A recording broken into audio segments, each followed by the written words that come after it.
لو اي حد في حياتك بيحلم او بيسعى في اي حاجه حاول تكون جنبه. حاول انت اللي تزود ضوء لمبه احلامه ولمبه افكاره مش تطفيها. ولو ما لقيتش يعني حد يدعمك زينا كلنا ولع اللمبه بنفسك عادي، ولعها بنفسك. صدقني هي ما تنور كل الناس هتاخد بالها ان هي نورت مش انت بس. ناس كتير حاسبه ان الدعم ده بيمنعك ان انت تقع. مفيش حد يمنع حد انه يغلط، مفيش حد بيمنع حد انه يقع، مفيش حد يمنع حد من الفشل، ولكن الدعم بيكون جنبك وانت واقع وجنبك وانت بتقوم. ده الفرق.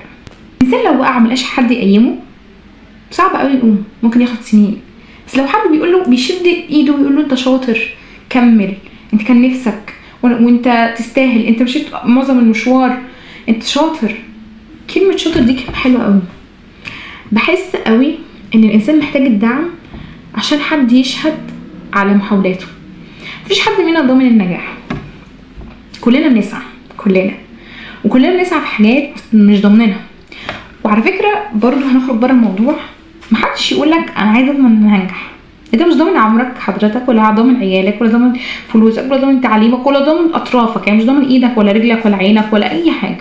مش اي حاجه في حياتنا مضمونه، مش اي حاجه في حياتنا هتيجي على النجاح وتقولك اضمنهولي. طب اعملها لك ازاي دي بقى؟ النجاح ده حاجه انت اللي بتحس بيها وانت اللي بتكونها. يعني انت اللي بتكونها. انت تنجح في حاجه التاني اصلا مش من اولوياته ولا اهتماماته، بس انت شايفها نجاح عشان هي من اولوياتك انت واهتماماتك انت وسعيك انت، صح؟ فالنجاح حاجه مننا احنا اللي بنعملها واحنا اللي بنحس بيها، ومش لازم حد تاني يحس بيها.